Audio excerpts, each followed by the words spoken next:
Hello दोस्तों, स्वागत है आप सभी को फिर से एक नए वीडियो में। चलिए दोस्तों, आज का वीडियो शुरू करते हैं। दोस्तों, इस समय की सबसे बड़ी अपडेट न्यूज बता दूं कि ज्योति सिंह पवन सिंह के नाम पर अभी भी सिंदूर छुआती हैं। जी हाँ दोस्तों, आपसे बता दूं कि ज्योति सिंह पवन सिंह के नाम पर अभी भी सिंदूर लगाती हैं। आपसे बता दूं, सिंदूर लगाने का यही साफ साफ जारी किया गया कि आपसे बता दूं ज्योति सिंह, दरअसल बात है कि पवन सिंह से तलाक लेना ही नहीं चाहती। जी हाँ दोस्तों, आपसे बता दूं कि ज्योति सिंह पवन सिंह से तलाक नहीं लेना चाहती, इसलिए कि एक आपसे बता दूं कि सिंदूर लगाती हैं, दूसरी तरफ पवन सिंह के नाम से मेहंदी लगाती हैं। जी हाँ दोस्तों, आपसे बता दूं ये जो मेहंदी आप देख रहे हैं ज्योति सिंह का क्लाइप का। जी हाँ दोस्तों, आपसे बता दूं ये फेसबुक पर फोटो मिला था, ज्योति सिंह स्वयं शेयर की थी। आपसे बता दूं ज्योति सिंह यही बोली हैं कि मतलब पवन सिंह मेरे पति हैं और हमेशा रहा करेंगे। आपसे बता दूं कि ज्योति सिंह का एक सबसे बड़ा फैसला लेकर पवन सिंह भी खुश हैं। आपसे बता दूं ज्योति सिंह और पवन सिंह का एक सॉन्ग भी आने जा रहा है।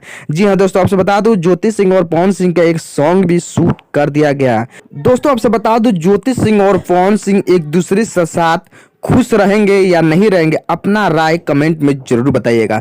दोस्तों, आपसे बता दूं पवन सिंह और ज्योति सिंह का हमेशा काफी लोग दुआ मांगते हैं कि एक दूसरे के साथ ये रहना पसंद करें और एक दूसरे के साथ रहें, इससे परिवार अच्छा तरह से चलेगा। आपसे बता दूं पवन सिंह के जो बड़े भाई हैं स्वयं बताए हैं कि तुम्हारी जब औरत है तो किसी और से बात करने की क्या आवश्यकता है और उससे तलाक मत लो और उन्हीं के साथ अपना जिंदगी काटो। जी दोस्तों, आपसे बता दूं ये सबसे बड़ी अपडेट न्यूज बता रहा हूं कि पवन सिंह के भैया स्वयं ये बोले हैं और आपसे बता दूं पवन सिंह भी इस फैसले को मानते हैं और पवन सिंह भी ज्योति सिंह से अब तलाक बिल्कुल नहीं लेंगे, क्योंकि ज्योति सिंह अगर पवन सिंह के नाम पर सिंदूर लगा रही हैं, मेहंदी छाप रही हैं, तो दरअसल ये बात यही है कि पवन सिंह को चाहती है और पवन सिंह के साथ ही रहना पसंद करती है, इसलिए तो सिंदूर और मेहंदी छाप रही हैं। इस समय की सबसे बड़ी अपडेट न्यूज बता रहा हूँ। ज्योति सिंह और पवन सिंह के सच्चे फैन है तो इस वीडियो को दबा के शेयर करिए और चैनल पर नए होंगे तो चैनल को सब्सक्राइब करिए। चलिए दोस्तों, मिलते हैं फिर से एक नए वीडियो में।